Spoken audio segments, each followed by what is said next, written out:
మహబూబాబాద్ జిల్లా డోర్నకల్ మండలం చిలుకోడు గ్రామ శివారులో ఉన్న మోడల్ స్కూల్ బాలికల హాస్టల్ను ఎస్ఎఫ్ఐ విద్యార్థి సంఘాలు సందర్శించాయి.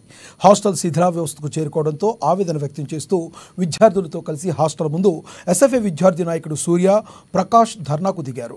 దూర ప్రాంతాల నుంచి మోడల్ స్కూల్ వచ్చే బాలికలకు బస్సులో, ఆటోల్లో తీవ్ర ఇబ్బందులు ఎదుర్కొంటున్నారని తెలిపారు. రోజు రోజుకు బాలికలపై అఘాయిత్యాలు పెరిగిపోతున్నాయని, దీనిపై స్థానిక ఎమ్మెల్యే రామచంద్ర నాయక్ స్పందించి చర్యలు తీసుకోవాలని, లేకుంటే దశల వారీగా ఉద్యమాలు చేస్తామని పేర్కొన్నారు. ప్రభుత్వ మోడల్ స్కూల్లో ఉన్నటువంటి బాలికల వసతి గృహాన్ని అప్పట్లో ఉన్నటువంటి బీఆర్ఎస్ ప్రభుత్వం హయాంలో డిఎస్ రెడ్డి నాయక్ గారి హయాంలో 2019లో దీన్ని లక్షలు పెట్టి ప్రారంభించారు, కానీ లక్షణంగా వదిలేశారు. మరి ఏదైతే తెలంగాణ రాష్ట్రంలో విద్యా సంవత్సరం ప్రారంభం అవుతున్న వేళ కూడా ఇప్పటి వరకు గత 5 సంవత్సరాల నుండి ప్రారంభించకపోవడంతో ఇక్కడ చదువుకున్నటువంటి బాలికలు తీవ్ర అవస్థలకు గురవుతా ఉన్నారు. ఎందుకంటే వారికి రవాణా సౌకర్యం లేదు. చాలా దూర ప్రాంతాల నుండి అమ్మాయిలు వస్తున్నారు.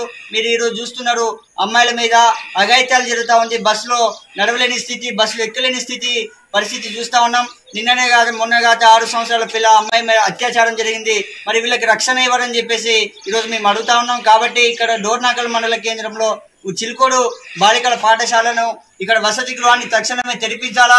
గతంలో కూడా మేము అనేక ఉద్యమాలు చేసినప్పటికీ ఇక్కడ విద్యాధికారులు చోద్యం చూస్తున్నారు, పట్టించుకోకుండా ఈరోజు వివరిస్తా